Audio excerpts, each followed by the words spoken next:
I first heard, and I was probably middle school student or something around that age, when I first heard Psalm 19, the heavens declare the glory of God, the skies proclaim the work of his hand. Day after day they pour forth speech. I loved it. I soaked it up. I thought that was the coolest concept, that yes, of course, the stars, the heavens, they're so brilliant, they're so amazing. They totally declare the glory of God.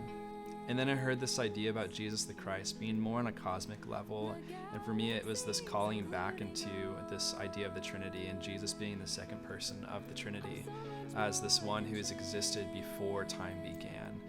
And to think of Jesus in that way, that he's not just a human, he wasn't just somebody who lived 2,000 years ago for 30 years on the earth and died on a cross and paid for some people's sins. No, Jesus was before time began. Jesus has always been as the second person of the Trinity. And so on a cosmic level, on a universal level, and even beyond that, Jesus is the cosmic king. There's this verse in Colossians, it's 1:16, says, "For by him all things were created in heaven and on earth, visible and invisible."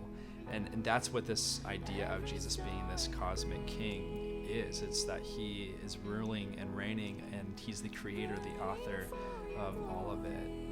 And so when we get to the bridge, and there's this line, "All creation sings out, holy is the Lord God." And it's this collection of these psalms the people of Israel would have sung. And now here we are taking and repurposing them, talking about Jesus being this God who is over all creation. There's this term that I learned in one of my theology classes, and it's one of God's attributes, and it's called his transcendence.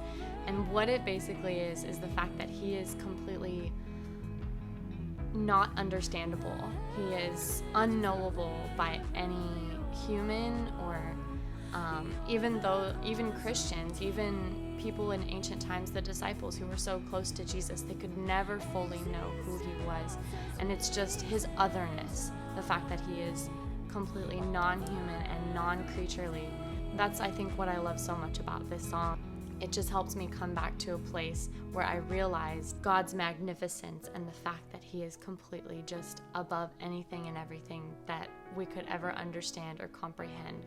And so because of this tension as a songwriter, wanting to try to capture these words, but to do so in a new way, that's where Cosmic came from. That the universe is speaking. We have a cosmic king, and that stars and planets are testifying that there's a reason for their being, and that it's not just that there was some sort of cosmic collision and that the stars and the planets happened to form, but there was a designer and a creator behind all of that.